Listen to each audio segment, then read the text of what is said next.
ஆணவ கொலைகளை தடுப்பதற்கு தனிச்சட்டம் இயற்ற வேண்டும் என்று சொல்லி மார்க்சிஸ்ட் கம்யூனிஸ்ட் கட்சியின் சார்பில் நீண்ட காலமாக நாங்கள் கோரிக்கை வைத்து போராடி வந்திருக்கிறோம்.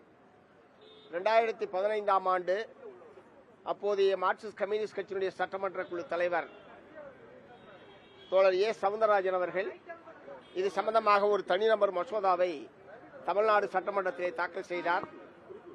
அன்றைக்கு தமிழ்நாடு சட்டமன்றத்தில் ஆளுங்கட்சியாக இருந்த அதிமுகவின் சார்பில் பதிலளித்த பன்னீர்செல்வம் அவர்கள் தமிழகத்தில் ஆணவ கொலை என்பதே கிடையாது, ஆகவே அதற்கென்று ஒரு தனிச்சட்டம் தேவையில்லை என்று சட்டமன்றத்திலே பதிலளித்தார்.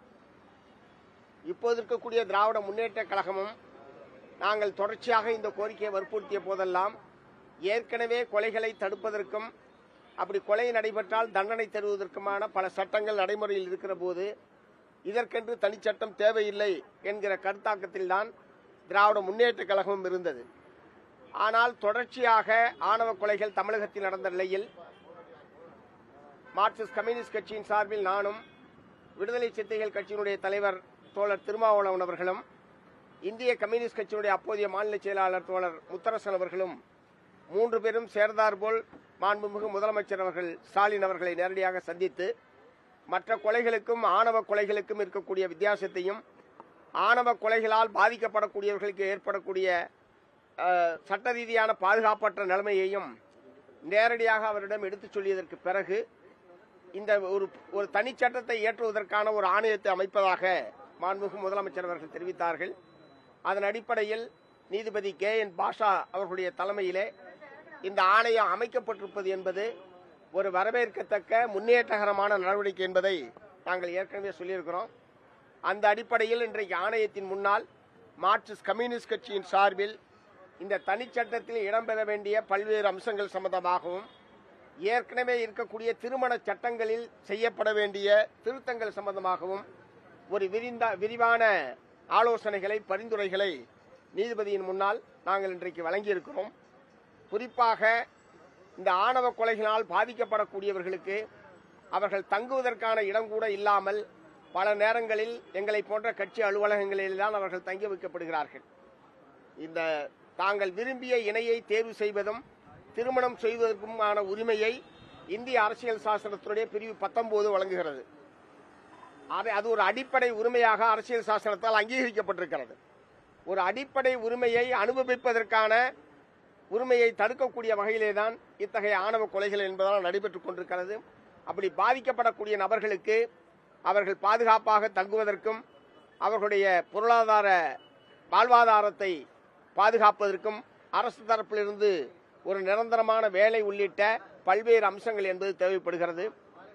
அதே போலவே சிறப்பு திருமண சட்டம் 1954 என்பது அதில் இருக்கக்கூடிய பிரிவு 5, 6, 2 மதமாறி திருமணம் செய்யக்கூடியவர்கள் முன்கூட்டியே 30 நாட்களுக்கு முன்பாக நோட்டீஸ் கொடுக்க வேண்டும்.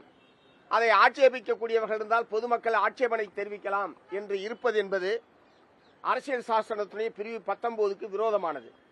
ஆகவே அந்த பிரிவு 5, 6, 2ஐயும் நீக்க வேண்டும் என்பதை மார்க்சிஸ்ட் கம்யூனிஸ்ட் கட்சியின் சார்பில் நாங்கள் இப்ப கேட்டிருக்கிறோம்.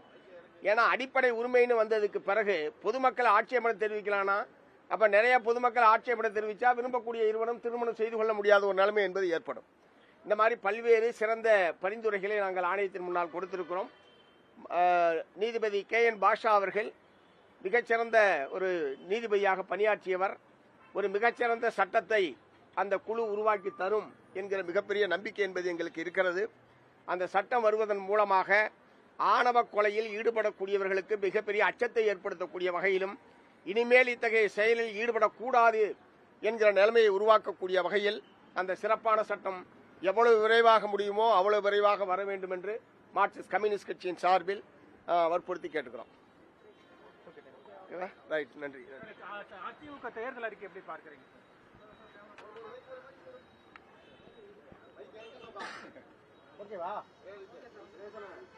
தேர்தல் நேரத்தில் எல்லா கட்சிகளுமே இது போன்ற ஏராளமான வாக்குறுதிகளை வழங்குவது என்பது வழக்கமாக இருக்கிறது நாடு பூரா. அது தமிழ்நாட்டில் அது ரொம்ப வழக்கத்துக்கு விரோதமாக நடைமுறை சாத்தியமா இல்லையா என்பதை பற்றியெல்லாம் கவலைப்படாமல் எப்படியாவது தேர்தலில் வெற்றி பெற வேண்டும் என்கிற நோக்கத்தோடு அபரிமிதமான பல வாக்குறுதிகளை வழங்குவது என்பதை பல்வேறு கட்சிகளும் வழக்கமாக வைத்திருக்கிறார்கள்.